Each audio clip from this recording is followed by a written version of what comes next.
And it came to pass, when King Hezekiah heard it, that he rent his clothes and covered himself with sackcloth, and went into the house of the Lord.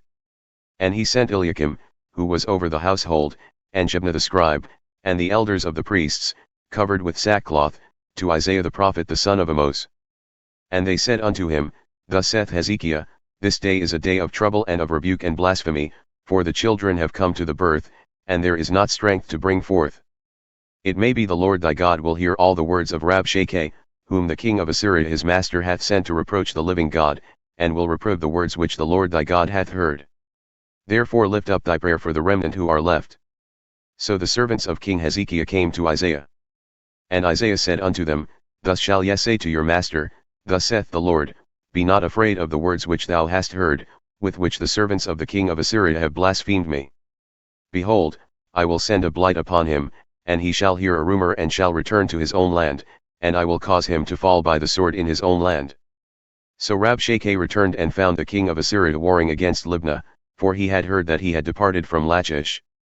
And when he heard say of Tirhakah king of Ethiopia, Behold, he has come out to fight against thee, he sent messengers again unto Hezekiah, saying, Thus shall ye speak to Hezekiah king of Judah, saying, Let not thy God in whom thou trustest deceive thee, saying, Jerusalem shall not be delivered into the hand of the king of Assyria. Behold, thou hast heard what the kings of Assyria have done to all lands by destroying them utterly. And shalt thou be delivered? Have the gods of the nations delivered them whom my fathers have destroyed, as Gozan and Haran and Reteph and the children of Eden who were in Thelasar? Where is the king of Hamath, and the king of Arpad, and the king of the city of Sepharvaim, of Hena and Iva? And Hezekiah received the letter from the hand of the messengers and read it, and Hezekiah went up into the house of the Lord, and spread it before the Lord. And Hezekiah prayed before the Lord, and said, O Lord God of Israel, who dwellest between the cherubims, thou art the God, even thou alone, of all the kingdoms of the earth. Thou hast made heaven and earth. Lord, bow down thine ear, and hear, open, Lord, thine eyes, and see, and hear the words of Sennacherib, who hath sent him to reproach the living God. Of a truth, Lord, the kings of Assyria have destroyed the nations and their lands, and have cast their gods into the fire, for they were no gods, but the work of men's hands, wood and stone. Therefore they have destroyed them. Now therefore, O Lord our God, I beseech thee, save thou us out of his hand, that all the kingdoms of the earth may know that thou art the Lord God, even thou only.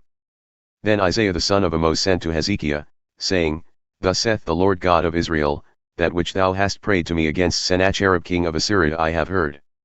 This is the word that the Lord hath spoken concerning him, the virgin, the daughter of Zion, hath despised thee and laughed thee to scorn, the daughter of Jerusalem hath shaken her head at thee. Whom hast thou reproached and blasphemed?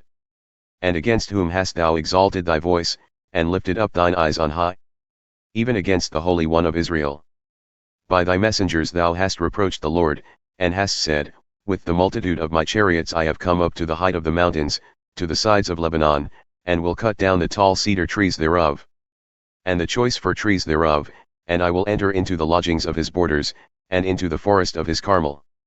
I have dug and drunk strange waters, and with the sole of my feet have I dried up all the rivers of besieged places.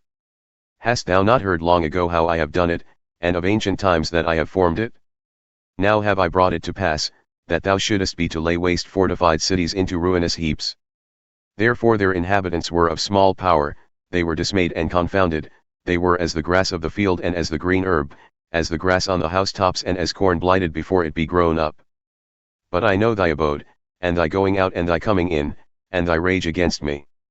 Because thy rage against me and thy tumult is come up into mine ears, therefore I will put my hook in thy nose, and my bridle in thy lips, and I will turn thee back by the way by which thou camest. And this shall be a sign unto thee, ye shall eat this year such things as grow of themselves, and in the second year that which springeth of the same, and in the third year sow ye and reap, and plant vineyards and eat the fruits thereof. And the remnant that is escaped of the house of Judah shall yet again take root downward, and bear fruit upward. For out of Jerusalem shall go forth a remnant, and they that escape out of Mount Zion. The zeal of the Lord of hosts shall do this. Therefore thus saith the Lord concerning the king of Assyria, he shall not come into the city, nor shoot an arrow there, nor come before it with shield, nor cast a mound against it.